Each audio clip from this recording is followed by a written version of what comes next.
Bonjour belles âmes, bienvenue sur ma chaîne Murmure Mystique, un espace dédié au parcours des couples sacrés où l'on explore ensemble les mystères de l'amour divin, des flammes jumelles et des connexions d'âmes profondes. Il y a des douleurs qui ne se voient pas, des empreintes laissées dans le cœur dès l'enfance, parfois même avant les mots. Parmi elles, la blessure d'abandon est l'une des plus profondes, des plus sourdes, mais aussi des plus mal comprises. Elle peut se cacher derrière des comportements qui paraissent banals, cette peur de déranger, ce besoin d'être constamment rassuré, cette tendance à s'attacher trop vite, trop fort, à saboter ses relations en attendant trop de celles-ci, etc., etc. Dans cette capsule, je vous propose donc de plonger au cœur de cette blessure, d'abord pour apprendre à la reconnaître, comment elle se manifeste dans le quotidien, dans nos relations, dans notre parcours flamme jumelle, et ensuite pour comprendre comment amorcer un travail de guérison en soi et non à travers l'autre. Alors, tout d'abord, qu'est-ce que la blessure d'abandon ? La blessure d'abandon, c'est l'une des 5 blessures fondamentales de l'âme. Ça a été théorisé notamment par Lise Bourbeau dans son livre « Les 5 blessures qui empêchent d'être soi-même », qui regroupe donc les 5 blessures telles que l'abandon, l'injustice, la trahison, le rejet et l'humiliation. Je vais donc faire une capsule sur chaque blessure, comme cela m'a gentiment été demandé dans un commentaire.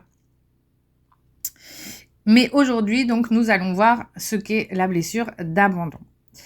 Donc, celle-ci naît souvent très tôt dans l'enfance, à partir du moment où l'enfant ressent, à tort ou à raison, une rupture de lien affectif avec une figure d'attachement. Ce n'est pas forcément un abandon concret, tel quel. Cela peut être une maman qui est trop absente émotionnellement, un papa qui travaille trop, un deuil, une séparation, une hospitalisation, ou alors un parent dépressif, ou même tout simplement un parent qui est peu disponible. La perception de l'enfant est centrale. Même si l'abandon n'a pas été volontaire, la blessure peut s'ancrer en profondeur. Alors, comment se manifeste la blessure d'abandon à l'âge adulte ? Donc, une fois adulte, cette blessure colore tous les domaines de vie, mais c'est vraiment dans le relationnel et l'émotionnel qu'elle va s'exprimer le plus intensément. Je vais vous donner quelques signes révélateurs. Donc, en premier lieu, il y a l'hyper-attachement. On va s'accrocher aux gens, même si la relation est toxique ou déséquilibrée, on préfère rester avec quelqu'un qui nous fait souffrir plutôt que d'affronter la solitude. Ensuite, elle se manifeste par l'angoisse du rejet ou de la séparation. C'est-à-dire qu'un simple retard de message, par exemple, un silence prolongé de l'autre, une phrase ambiguë peut amener à un tsunami intérieur, avec la peur d'avoir été oublié ou la peur d'avoir mal agi et la peur d'être abandonné à nouveau. On retrouve aussi le besoin constant d'être rassuré. Tu cherches des signes que l'autre est là, qu'il t'aime, qu'il ne va pas partir. Tu lui poses des questions comme « Tu es sûr que tu m'aimes ? Tu ne vas pas me quitter, hein ? » ou « Pourquoi tu ne réponds pas à mes messages ?» Quatrièmement, cela aussi peut se manifester par une tendance à se suradapter. Alors, par peur d'être abandonné par l'autre, on devient ce que l'autre attend. On se déforme, on se dénature, on se trahit parfois, juste pour ne pas être rejeté. Malheureusement, on sait tous que de se dénaturer et de se déformer pour l'autre n'arrange pas la situation. Ensuite, on peut aussi traverser des crises émotionnelles ou de dépendance. En gros, la blessure d'abandon peut générer des comportements de dépendance affective, voire des crises d'angoisse ou même des addictions en tout genre, telles que la nourriture, les substances, les relations toxiques ou sans réelle consistance. Et dernier point, et ça, en tout cas, moi, ça m'est arrivé durant de nombreuses années, la blessure d'abandon peut aussi se manifester par un sabotage inconscient. Parfois, on va provoquer l'abandon, on va devenir exigeant, on va tester l'autre, on va créer le conflit, comme pour vérifier s'il va nous abandonner ou pas. Est-ce qu'il va rester malgré tout? Et évidemment, quand l'autre part, la blessure est renforcée et on rejoue en permanence les mêmes schémas relationnels. On va rejouer la blessure et ça va venir réactiver en fait la blessure qu'on connaît et qui quelque part inconsciemment nous rassure. Alors, chaque blessure a son masque. Cette personnalité que l'on enfile pour tenter de se protéger. Une sorte de faux self. Et pour la blessure d'abandon, ce masque est le masque du dépendant. Le dépendant n'est pas toujours dans une dépendance visible. Il peut paraître fort, sociable, extraverti, comme beaucoup de chasseurs dans le parcours Flamme Jumelle. J'y reviendrai après. Moi-même, je suis d'un tempérament comme celui que je viens de citer. Mais au fond, le dépendant toujours cherche un lien de manière inconsciente. Il a du mal à rester seul, il craint le vide, l'absence, et il peut même s'investir corps et âme dans une relation déséquilibrée juste pour éviter le vide intérieur. J'ai moi-même eu des relations à plusieurs reprises où vraiment c'était complètement déséquilibré et où l'adage mieux vaut être seul que mal accompagné, pour moi, n'avait aucun sens. Je préférais être accompagnée que d'être seule. Et puis, je reviens aussi sur cette manière de se comporter, donc d'être fort, d'être sociable, d'être extraverti. Moi-même, je le suis encore, hein, bien évidemment, mais avant la rencontre avec mon jumeau, avant ma nuit noire de l'âme, j'étais vraiment cette personnalité très indépendante, mais j'étais toujours entourée de monde autour de moi. J'étais un peu la bonne copine pour sortir, etc., etc. Donc, le besoin principal du dépendant, donc, c'est d'être soutenu et de se sentir accompagné en permanence. Et sa peur principale, c'est d'être laissé seul, oublié et abandonné. Alors, dans le parcours Flamme Jumelle, la blessure d'abandon, elle est très fréquente du côté de la polarité dite du chaser. Quand le runner fuit, se ferme ou disparaît, le chaser revit une scène originelle d'abandon. C'est brutal, c'est réactivé de manière viscérale. Mais cette douleur, quand on en a conscience, à un moment donné, n'est pas là pour nous punir.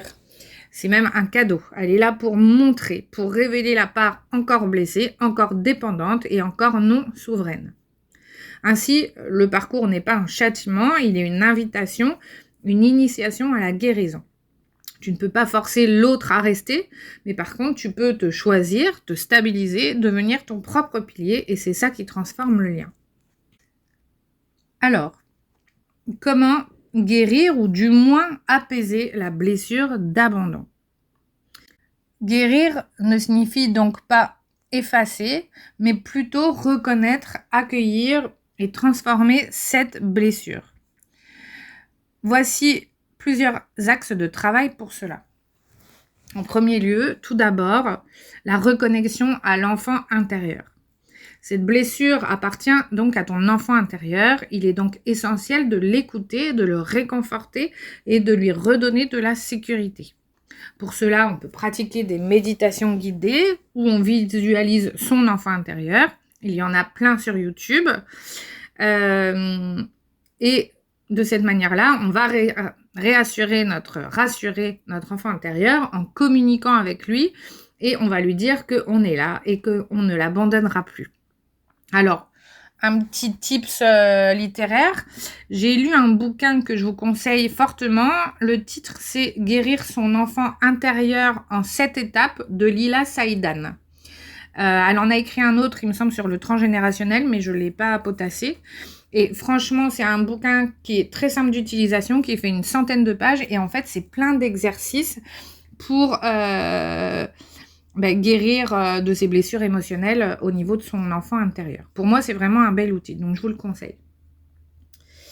Donc, en deuxièmement, je dirais que l'axe de travail, c'est apprivoiser la solitude.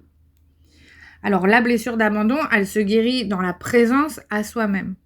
Apprendre à aimer sa propre compagnie, à s'ancrer, à se nourrir de l'intérieur.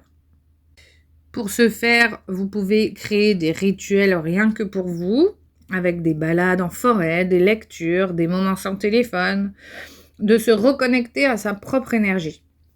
Faire des choses que vous aimez, qui vous passionnent ou qui vous animent, avec toute la bienveillance que vous pouvez vous accorder. Avec le temps, vous allez chérir cette solitude et tellement la chérir que c'est à cet endroit que vous vous sentirez le plus en sécurité. Pour ma part, aujourd'hui, c'est vraiment quelque chose que je chéris.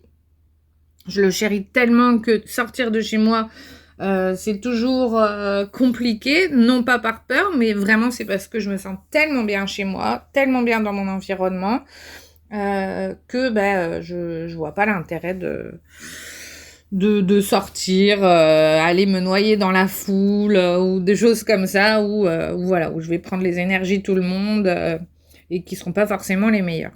Après, ça m'empêche pas non plus de sortir, je suis pas complètement coupée du monde, mais j'ai besoin vraiment de ces moments de solitude où je me recharge et où je me crée mon petit monde, quoi. Voilà. Donc, troisièmement, je dirais aller de la dépendance à l'autonomie émotionnelle. Alors, c'est partir de ce qui nous rend dépendants et de travailler en fait à ne plus attendre des autres qui viennent combler notre vide. C'est à nous de remplir notre propre réservoir affectif. Et on peut essayer, enfin imaginer en tout cas qu'à chaque fois qu'on ressent l'élan de courir vers l'autre pour être rassuré, eh bien de se recentrer, de respirer, de revenir à son cœur et de se dire que on est capable de se contenir soi-même. Voilà, alors c'est pas toujours évident évidemment parce qu'il faut être en conscience et de se dire que là en effet on est dans une certaine attente, donc on va ralentir et on va se recentrer, puis là on va se poser la question de pourquoi on est dans cette attente ou dans cette course à la compagnie des autres, je dirais. Ensuite, s'observer sans jugement. Alors, au lieu de te juger pour tes peurs, il faut que tu commences à les observer. Tu fais en sorte de devenir le témoin bienveillant de ton système de défense. Et par exemple, tu peux te dire, tiens, là je sens que j'ai peur qu'il ou elle parte. Et à ce moment-là, tu te plonges dans cette pensée et tu reviens là tout de suite dans le moment présent et tu observes et tu accueilles ce que tu ressens. Tu peux même l'écrire pour encore plus de libération sous la forme d'un journal que tu peux appeler par exemple observation de mes peurs ou de mes réactions. Et plus tu vas accueillir et plus tu vas mettre le doigt sur ce qui te fait mal ou peur dans ces dysfonctionnements, plus tu vas dégonfler en fait le pouvoir de la blessure. Ensuite, je dirais, en 5e point, identifier les schémas de répétition. La blessure d'abandon, elle te pousse souvent à rejouer le même scénario avec différentes personnes. Tu attires des partenaires qui sont indisponibles, qui sont fuyants et qui sont distants. Alors, c'est important de prendre conscience de ces boucles, du moins essayer, et d'oser faire des choix différents. Choisir des relations qui sont plus nourrissantes, plus stables, plus saines. Et après, on finit par vraiment conscientiser l'adage que, en effet, mieux vaut être seul que mal accompagné. Et puis, en dernier point, je dirais, c'est retrouver l'amour de soi. C'est vraiment l'antidote à l'abandon. C'est l'amour de soi. Plus tu t'aimes, plus tu t'enracines en toi-même, moins tu attends des autres de venir te réparer et plus tu vas retrouver cet amour propre. Et pour travailler cette estime, ton intégrité ou ta valeur, il faut vraiment prendre soin de toi comme d'un être cher, comme de ton meilleur ami. Car tu es ton meilleur ami et ta plus belle et grande histoire d'amour, c'est avec toi-même. Donc, c'est important de s'aimer et s'aimer, ça passe vraiment par toutes les sphères, en fait, de notre environnement. C'est-à-dire, S'aimer, c'est prendre soin de soi, de son corps, de son mental, de se faire des petits rituels, de faire du sport, de faire des choses qu'on aime. C'est vraiment, voilà, prendre soin de son corps, prendre soin de soi. C'est sortir, essayer tant bien que mal de sortir de certaines de nos addictions, comme le sucre, la cigarette, l'alcool, parce que toutes ces choses-là, en fait, c'est une forme de désamour. Voilà. Donc, pour vous parler un petit peu de mon expérience, alors personnellement, évidemment, j'ai connu cette blessure d'abandon. Elle s'est rejouée dans mes relations de manière inconsciente à travers des attachements excessifs. Et la plupart du temps, c'était moi qui sabotais les relations et qui finissais d'ailleurs toujours par quitter. Alors évidemment, c'est sans parler de l'appel de mon âme à retrouver mon jumeau d'âme à travers mes relations et à travers les années. Mais en tout cas, cette blessure d'abandon, dans mon parcours, je l'avais déjà épurée en grosse partie avec une âme sœur avant la reconnexion avec mon jumeau d'âme, étant donné que j'avais aussi fait ma nuit noire de l'âme en précompensation. Malgré tout, quand mon runner s'est éloigné, après la lune de miel, j'ai évidemment quand même souffert le martyre. C'était pas une peine normale, c'était vraiment quand même une sorte de désintégration. Et évidemment, c'est comme si je revivais à ce moment-là l'abandon originel. Mais comme je l'ai dit, vu que j'avais fait ma nuit noire de l'âme 3 ans avant la reconnexion, j'avais déjà quand même pas mal travaillé en amont. J'ai réalisé rapidement que c'était pas la blessure d'abandon ma plus grosse difficulté, mais bien celle de la trahison. Alors, malgré tout, ma blessure d'abandon, c'est elle qui m'a poussée à revenir à moi, à cesser d'attendre, à commencer à m'aimer, à m'écouter et à me stabiliser. Et je peux dire une chose, cette guérison-là, elle libère vraiment profondément. Alors, pour terminer, pour conclure, la blessure d'abandon, ça disparaît pas du jour au lendemain. Mais elle peut s'apaiser, se transformer, elle peut devenir une force.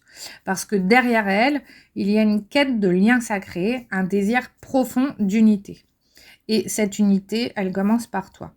Tu n'as pas à attendre d'être aimé pour t'aimer, tu n'as pas à avoir peur d'être quitté pour rester présent à toi-même. Sois là pour toi, aime-toi assez pour ne plus fuir, et petit à petit, tu verras que la peur, elle fond, le besoin diminue et une paix nouvelle émerge. Merci d'avoir partagé ce moment avec moi. Si cette vidéo vous parle, si elle résonne avec votre propre parcours, je vous invite à laisser un petit mot en commentaire, à mettre un pouce ou à vous abonner pour continuer ensemble cette exploration des mystères de l'amour sacré. Et surtout, prenez soin de votre âme. À très bientôt sur Murmure Mystique.